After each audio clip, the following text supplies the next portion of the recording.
Muy buenos días, día grande, día en el que se empiezan a reunir los banqueros en Jackson Hole, en Estados Unidos, para empezar a ver cómo van viendo diferentes puntos de vista de la inflación, de las subidas de tipos de interés, del daño que se le puede causar a la economía con una subida de tipos de interés que sea más agresiva de lo que pueda esperar el mercado.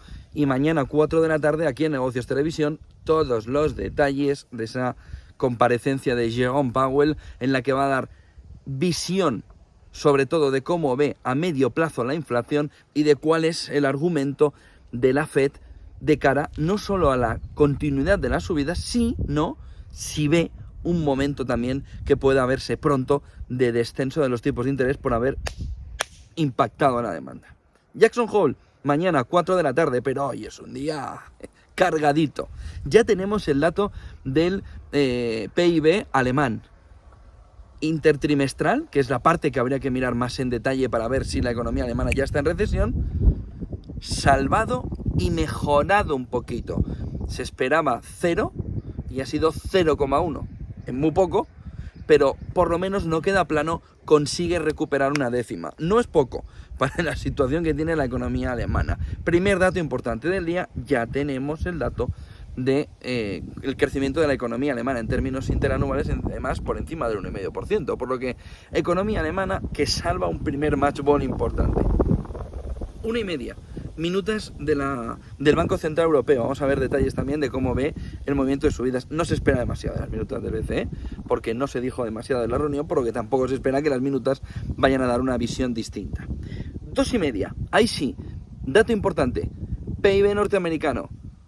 Segunda revisión, segundo trimestre, ya saben, en negativo. Vamos a ver, porque Jerome Powell dijo que podía haber un movimiento en el segundo trimestre que fuera mejor. Y también la Casa Blanca dijo que en las revisiones se podía ver un dato mejor del que se había presentado en el primer momento. Por lo que hoy vamos a ver ese Real GDP, cómo se está comportando. Por cierto, hay que mirar de rojo al GDP Now, que sería la otra versión de ese Producto Interior Bruto norteamericano, que ve un crecimiento fuerte en el entorno del 2%. Vale. Datos clave del día ya los tienen encima de la mesa. El alemán mejor de lo esperado, muy poquito. Vamos a ver minutas del Banco Central Europeo. Vamos a ver qué sucede también con ese dato de Producto Interior Bruto en Estados Unidos. Banqueros en Jackson Hole, venga, a jugar, a charlar, que mañana tienen que darle al mercado una imagen clara de cómo lo ven. A partir de ahí, claves fundamentales fuera de las previsiones macro y de esa reunión de Jackson Hole. Primera y más importante, se está ahora mismo pergeñando, mirando una reunión extraordinaria de ministros de energía europeos en Bruselas, porque todos los miedos de los últimos meses durante agosto se han ido cumpliendo uno a uno, por lo que se va a establecer una conversación que gire en el entorno de un tope al precio de la electricidad. Y la mejor comparación viene de Reino Unido, donde se está analizando ahora mismo, y en palabras textuales, lo impensable para el gobierno británico se está convirtiendo en realidad, y ese lo impensable es que se tendría que hacer un pago público para intentar evitar que haya un sobrecoste que a familias y a empresas les ahogue en invierno. La palabra es unthinkable. Lo impensable hace unos meses se ha convertido en realidad y, por tanto, el gobierno británico va a tomar una medida en ese entorno. ¿Qué sucede con los ministros de energía europeos? Que van a hacer un movimiento muy parecido.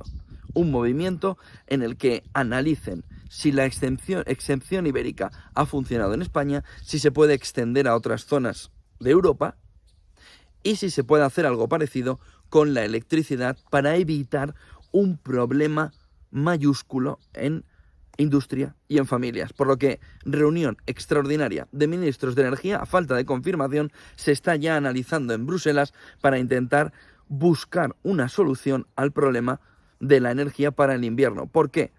Pues miren, porque no llegan a almacenar el suficiente gas, no llegan a almacenar el suficiente carbón en Alemania por la bajada del Rin, etcétera, etcétera. Ligado a esto, el problema en Alemania.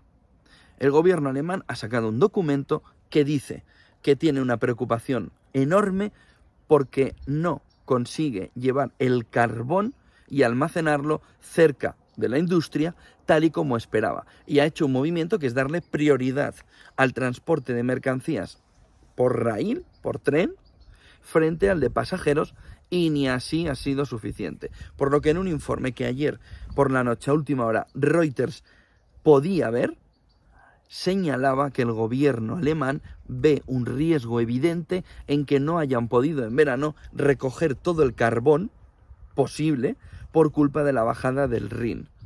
Ojo, porque la tensión en Alemania en materia energética, como les venimos contando en los últimos días, va increciendo. Cada vez es más factible que haya un corte real de energía, cortes por horas, en Alemania y por extensión en países europeos. Ojo, porque es la misma tesitura que se está planteando ahora mismo en Reino Unido. Y miren, la reflexión clave del día, que va alineado con el inicio, con Jackson Hole, nos viene de la mano de Joseph Stiglitz, en una entrevista, preguntado sobre la inflación, los tipos de interés, la situación en la que se encuentra gran parte de la economía mundial,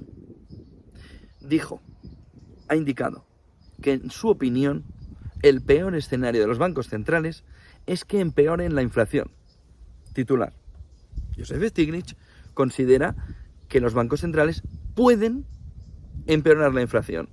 Argumento: dice Joseph Stiglitz, y hay muchos economistas ya detrás de ese argumento de Joseph Stiglitz, que en una inflación claramente energética, claramente de cuellos de suministro, donde el principal problema está en no hay alimentos, grano, cereal, fertilizantes, crisis alimentaria, crisis energética, crisis de suministros. Dice Joseph Stiglitz que la clave fundamental está en que si tú haces más caro el acceso a la financiación a esos tres sectores, alimentos, energía y semiconductores, todos los proyectos que están caminando hacia mejorar la cadena de suministro de chips con la creación de más chips que permitan eliminar ese problema en el tema económico. Es decir, que la cadena de suministro por chips se arregle. Segundo tema, crisis alimentaria. Si no se consigue hacer inversiones para buscar alternativas a lo que está sucediendo con la salida del grano de Ucrania, difícilmente se va a poder arreglar el problema. Y tercer problema, si no hay un camino hacia vías alternativas energéticas, difícilmente, si no acaba la guerra de Ucrania, se puede arreglar el problema energético. Entonces dice Stiglitz, justo la Fed lo que está haciendo es subir los tipos de interés, dificultando en estos tres sectores que haya una financiación que ponga en marcha proyectos. Si esto es así, estos tres problemas no se solucionarán por la vía de una modificación industrial a base de inversiones para mejorar cadenas de suministros, alimentos y energía. Si la inflación no viene de la demanda, sino que viene de la oferta de estos tres elementos, la subida de tipos de interés generará una depresión económica, depresión económica, pero no arreglará la inflación.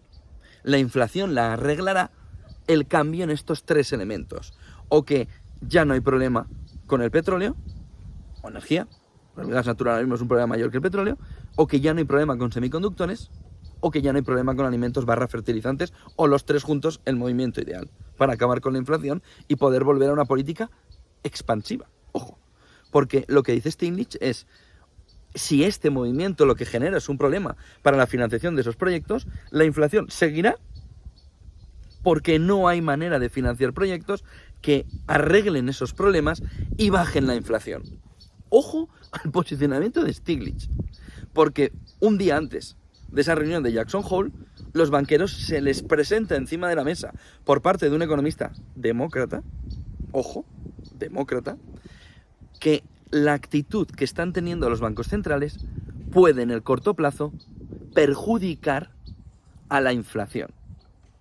Ojo, porque es una visión distinta a la que tienen los bancos centrales, que ya se estaba comentando por parte de analistas, pero que deja a los bancos centrales en una posición muy complicada, porque lo que le está diciendo Stiglitz es, ustedes, con ese movimiento al alza de los tipos de interés, poniendo el dinero más caro, son los que están dificultando o impidiendo que haya ese tipo de inversiones y por tanto que no haya una solución en esos 3 ámbitos.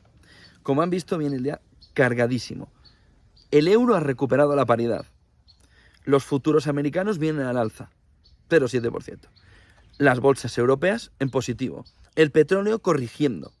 Y la clave fundamental, decíamos al principio, el euro recuperando una paridad que para muchos es un simple espejismo para lo que viene, que es o hay una subida muy fuerte de tipos de interés o no hay nada que hacer incluso con esa subida de tipos de interés. Por lo que el BCE tiene un problema importante en materia de que los factores externos, sobre todo energéticos, le dificultan. Solo un punto más en el día. Miren, ahora mismo un porcentaje ya importante cree que la FED, en la próxima reunión, queda menos de un mes, subirá 75 puntos básicos. Y ustedes dirán, bueno, pues vale. ¿Qué significa? Bueno, miren, lo que significa es que ahora mismo el mercado espera el bono americano a 10 años en el 3,7%. El movimiento de opciones sobre el bono americano se está lanzando al 3,7%. ¿Por qué? Porque esperan una subida de 0,75 puntos básicos. Porque esperan que la FED no levante el pie del freno, sino que siga apretando el freno a la economía con una subida de tipos de interés. Esa subida al 3,7% deja la rentabilidad en el bono americano muy por encima de la mayoría de las inversiones en renta variable. Ojo, porque un bono americano al 3,7% en un momento de inflación como el actual es una opción muy importante para que mucha gente vire a partir de entonces a la renta fija. Ojo, porque el mercado estima que la siguiente subida no va a ser de empezar a recortar y subir menos, sino que va a seguir con el 0,75, con 75 puntos básicos. Y eso lo tienen que ver mirando al bono americano a 10 años. Se va al 3,7%. Está ya por encima del 3% muy poquito. El mercado espera, está apostando, está mirando que ese diferencial por la subida de tipos de interés lleva al bono americano al 3,7%. Ojo, porque ese movimiento sitúa también a la renta variable en un momento complicado por la inflación de ganar al mercado por la inflación, con una renta variable que empieza a tener una rentabilidad potente. Jackson Hole, mañana a 4 de la tarde, especial aquí en Negocios Televisión, con todos los detalles. Es más importante de lo que puedan creer, porque Jerome Powell siempre en Jackson Hole se moja y tiene que dar detalles de cuántos nubarrones hay en el conjunto de la economía y qué va a hacer para evitarlo. Y pipa a las 2:30, no se lo pierdan, con Marta Isser, con Marta Vilar, con invitados, Gabriel Montalto, Javier del Valle, analizando cómo es esa revisión del dato del Producto Interior Bruto en Estados Unidos. Buen día, buen café a primera hora, hoy y mañana, que vienen momentos duros. Y por supuesto, buen negocio.